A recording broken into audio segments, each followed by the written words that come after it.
Hey folks, welcome back. I know it's been a bit of a hiatus on my end. Personal life fell apart, no worries. But today I'm gonna jump right back into some fresh, hot off the presses news that just absolutely breaks my heart, but also makes total sense for how this country. I should probably bleep that. It's horrible for the algorithm to curse that early. My apologies, Susan. But today we're going to be talking about a modern day slavery ring that popped up in Georgia.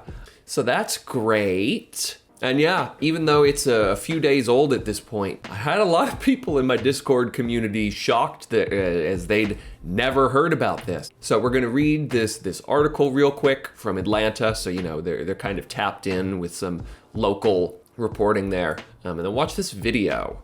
For years, migrant workers who paid for help entering the US ended up forced to perform farm labor for little to no pay, cowing to threats of deportation and violence by armed overseers while they lived in dirty, cramped trailers with little food or clean water.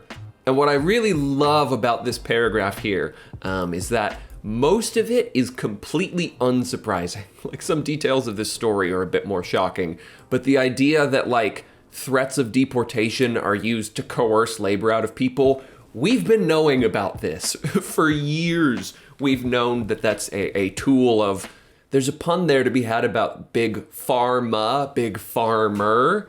I'm not in the right headspace to make a good pun out of that, but there's one to be made. But we've known that this is how they coerce labor out of migrants. Some who had been promised up to $12 an hour to work on farms in rural South Georgia were instead ordered to dig up onions with their bare hands. That's just cruel. And got paid 20 cents per filled bucket. Holy shit, I thought that was 20 cents per hour. Fuck, that is its own level of shitty. As men with guns kept them in check, Jesus Christ. Oh, they got hit with the book here. 24 people to charges of forced labor, mail fraud, witness tampering, and conspiracy to commit money laundering. Authorities said an investigation that began 3 years ago broke up a criminal enterprise that earned $200 million by exploiting the H-2A work visa program. I'm curious if the earned $200 million is specifically the money they made by exploiting the visa program and instead of paying them hourly, paying them per bucket, or if that's just how much money, like the income of the company over that stretch of time. The laborers were forced to pay fees for transportation, food, and housing, so it's not even provided. Housing isn't even free. It's like prison. They have to spend their pennies per hour on essentials, while their travel and identification documents were withheld, preventing them from leaving and seeking help. So they were brought into this country under the promise of a proper visa program, and then had the visa withheld unless by gunpoint. They withheld the visa program and said, no, go pick those onions. I thought that said Operation Bloomberg Onion for a second, but makes more blooming onion. I forgot that was a thing. Thanks to the outstanding work from our law enforcement partners, Operation Bloomberg, I just fucking said it, Blooming Onion, frees more than 100 individuals from the shackles of modern-day slavery and will hold accountable those who put them in chains. Since at least 2015, so this is a very new project. Okay, so it's not like this is a decades-long slave colony, like the ones that were still operating up until, like, I think the Civil Rights era. There were a few in the South that were, like, ongoing for years. Since 2015, the defendants used the visa applications to bring in a bunch of migrant workers. The federal program requires they be paid a fair wage, which is good. I actually wasn't aware of that. I guess I had assumed the program was a lot shittier than that. Oh, and they're supposed to be reimbursed for travel and stuff. That's also neat. Instead, the defendants kept most of the money they were owed, bought land, used the money they exploited to, you know, upscale their production, and they bought a nightclub? Jesus Christ. Millions got laundered through casinos. Jesus, this is fucking despicable. You know, I'm gonna come out and say it. I know that's a hot take. So that was the write-up from this local news outlet. I'll be sure to link it down below. Now let's go through this video. The workers were forced to live in inhumane camps with little to no access to food or drinking water and were forced to illegally perform lawn care, construction, and repair work. Okay, so they're literally they're just slaves, okay? And it's, I understand that they're quoting the federal prosecutors when they put in quotes modern day slavery. Not that it's better if they just brought them in to be farm laborers, but it tells you something that they're being forced to also do yard work, which is its own kind of breach of the visa program. They're just bringing people in to put on a new porch. Jesus Christ. And in some cases, traffickers even sold and traded workers to other conspirators. Okay, I'm done with seeing the quotes around slavery. This is just slavery. You don't sell off the contracts to human labor like that unless it's just literal slavery. Let's call a spade already. Now, Ty, it looks like slavery is alive and well in southern Georgia. I mean, it's not technically slavery, but forced labor and, the risk of bodily harm sure do echo the ugliest parts of American history. The way they have to tiptoe around, well, it's not technically slavery, just because there's going to be some actually motherfucker in the comments being like, folks, they're paid 20 cents a bucket, please. Let's be honest here. And I think that's a larger part of this conversation is it's more, I think, intellectually important to talk about slavery, or at least insofar as I think, that hyper definition of it's only slavery if you don't pay people, I think gives too much cover to things like this. Talking about slavery so literally gives us these weird definitions where it's like, well, they gave them basically $0 for their work, but they did give them above $0, so I guess it's not slavery.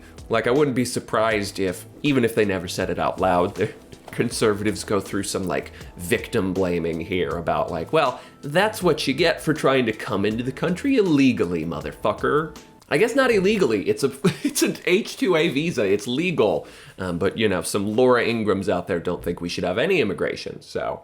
This is not a new story for immigrant workers here in the United States. It's actually an old one, and what's new about it is it's shocking to see people actually being held accountable for the conditions and the treatment of these workers. Yeah, that's an absolutely correct pill to take there. This is just kind of, if we remove for a second the held at gunpoint part of this, and if we remove the federal illegality of violating the visa program, this is just life for migrant workers without visas. This is absolutely what they go through, threatened with deportation if they don't work under shitty conditions. So the only thing that really makes this a story is that they were brought in very specifically under the visa program and that got violated, And again, the gunpoint. I feel like we really can't overstate how much being held at gunpoint kind of gives this story a visceral quality that made it, I guess, get charged and, makes it a trend online. Plus, at the end of the day, people are making money. The real tragedy of this, I thought, in reading this report and reading what the charges that brought down, is only 2 business owners. Yeah. Actual Georgia business owners were part of this. The rest were all more of the, the labor subcontractors and people like that who are definitely should be held accountable. But we also need to start making businesses accountable. If you're subcontracting out slave labor, you and your business should be held accountable, not just the contractors that you're buying the labor from. And that's another great point. There does need to be some changes to the legality of, who's held responsible, considering how many layers, like you have a farm whose products are contracted out by Frito-Lay or whatever, and the labor's subcontracted out by these companies who then subcontract out labor. There's just so many removed layers, and I feel like charging all the way up would be a great way to incentivize systemic change. Let's just say for a second that the folks who bought the onions from these fields were also held some way accountable. Maybe not arrested. Maybe if the onions went to Frito-Lay, maybe don't arrest the CEO of Frito-Lay. Maybe penalize companies that bought this product, because then you would incentivize folks to actually check in on where their products are coming from, by hitting them where it hurts most, their bottom line. But yeah, more specifically, I can't help but feel like one of the solutions to this story, or solutions to this problem, I should say, is to make sort of, the penalties of immigration a little bit less stringent. A lot of this coercion is through the stringent nature of the visa programs and through just kind of like our general immigration caps, you know? And like if you lessen that, all of a sudden people are going to be, you know, less willing to put up with these conditions, you know? So I think that side of the conversation would help ease tensions here a bit. Does this then highlight to you the changes to migrant worker visas that need to be addressed ASAP? ASAP? I swear you don't have to try that hard, lady, to fit in with the kids. You could just say quickly. You can say as soon as possible. Bestie, no cap. Do you think this means we need to change our visa program on God? Like, you don't have to go that far. Another aspect of this tragedy is that you're not going to really see a lot of immigration change. I mean, we were promised that by the Biden administration. They sent Kamala Harris down to the border and she was going to solve all these problems, but we still haven't really seen the needle move on that. Why? Because it's a good campaign talking point for both parties. Both parties can point to the issues at the border and use them and use those issues to, you know, strengthen their base and enliven their base so their bases can come out and vote for them every year. So you're never really going to see real actual change, maybe a little incremental here and there, but ultimately it's always going to be a problem as long as the two-party system we live under can use it as an election stump speech and talking point. This is, I think, the first point of his that I actually kind of disagree with, insofar I think this is immigration is a better example of the ratcheting effect than just kind of two-party system laziness. Like, he's absolutely correct that it's a good talking point on both sides to kind of be like, either we need stronger borders or just like that generic liberal appeal to being nice. But when Republicans get into office, they make change happen. Like, the changes to immigration under Trump were substantial. It's not that he just talked about immigrants and then got in power and was like, my work here is done. Like, he went and attempted to deliver on his promises in a way that you don't see from Democrats. This is a bigger issue of Democrats being feckless, but it's not the other way around in the way that there are some issues like, I guess like healthcare is a good example recently, where like Trump whined about, you know, Obamacare, but he gets into office and they don't really make any meaningful reforms. He doesn't provide a, you know, replacement to repeal and replace Obamacare. And then Biden gets into office talking about healthcare, and he also does nothing. Like, that's a better example of what he's trying to talk about with the two-party system here. But immigration is an issue where the problem is that Republicans are so committed to delivering for their voters, whereas Democrats are feckless pieces of shit who don't actually give a rat's ass about delivering on the changes that they campaign on. But that, folks, is a subject for a Biden presidency video I'm going to be making soon. Just to wrap up a little bit here, I think it's a great example of how our fucked up immigration system leads to this coercion having merit. And yeah, unfortunately, like he said, we probably won't see any change come out of this. Like, people will be held accountable, and maybe there will be more people held accountable for these technical violations, but we will not see new things become violations, you know? We will not see meaningful reform. Like, we will not stop making Latin America a bad place for people to live that they want to come to us initially. We'll keep up with that, don't worry. But anyways, thanks for watching, everyone. Let's turn it on over to the pre-recorded outro.